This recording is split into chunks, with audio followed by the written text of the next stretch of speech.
अब जो मेन चीज़ मैं बताने जा रहा हूँ ना, वो आपको सिर्फ मुझसे ही मिलेगी और कहीं कोई बात आपको नहीं बता सकता, क्योंकि मेरा एक्सपीरियंस है, पर्सनल एक्सपीरियंस है।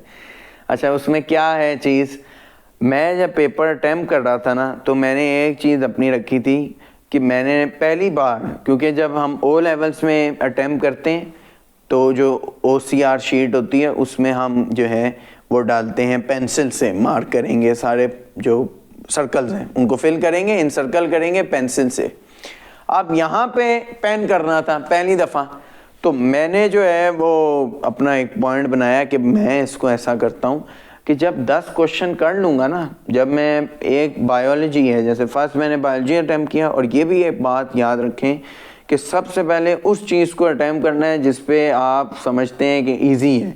बायो बहुत जल्दी हो जाता है, और बायो के क्योंकि वो रिकॉल वाले ही हैं, तो बायो को फर्स्ट अटैम्प्ट कर लें। जो आपके 68-65 क्वेश्चन अमूमन, या तो 68 है 65 है, नॉट श्योर राइट नाउ, लेकिन 65-68 क्वेश्चन जब आपके हो जाते हैं तो आप कहते हैं कि मेरा तो सारा पेपर ही हो गया, 200 में से 68 को माइनस कर दें तो कुछ आपके पास बचता ही नहीं। आप कहते हैं कि अब तो मैंने सारा ही पेपर कर लिया। फिर आप जाएं केमिस्ट्री के ऊपर और वहाँ आप अटैम्प्ट करें केमिस्ट्री, उसके बाद आप जाएंगे इंग्लिश अटैम्प्ट करेंगे और लॉजिकल रीजनिंग, और साथ ही आप अगर आप समझते हैं कि इंग्लिश में आप वीक हैं या लॉजिकल रीजनिंग में आपको टाइम लगेगा तो आप फिजिक्स को अटैम्प्ट कर लें। फिर एट लास्ट इंग्लिश और लॉजिकल रीजनिंग। मैंने क्या किया था, मैंने पहले बायो किया था, फिर केमिस्ट्री, फिर फिजिक्स किया था, फिर इंग्लिश और लॉजिकल रीजनिंग।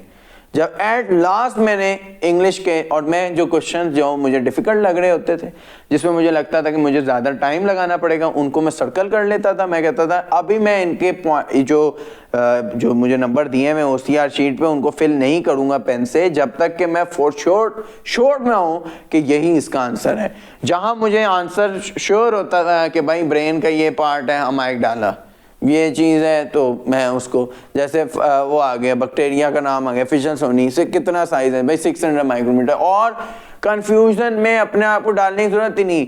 ये किसकी सीरीज है, फर्स्ट सीरीज कौन सी है, लेमन सीरीज है, तो आपको जाके आपने उसको टिक कर दिया OCR शीट पे, आपने कहा भाई यही है, और कंफ्यूज करने की जरूरत ही नहीं है।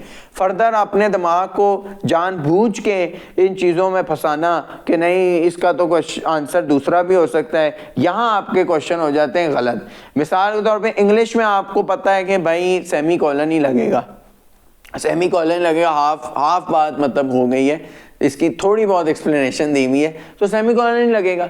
आप लेकिन डटे हुए कह रहे हैं नहीं मैं कॉमा ही लगेगा, कॉलन लगेगा, वहाँ सारी खराबी शुरू हो जाती है और आप एट लास्ट एंड अप होते हैं गलत आंसर को टिक करते हुए।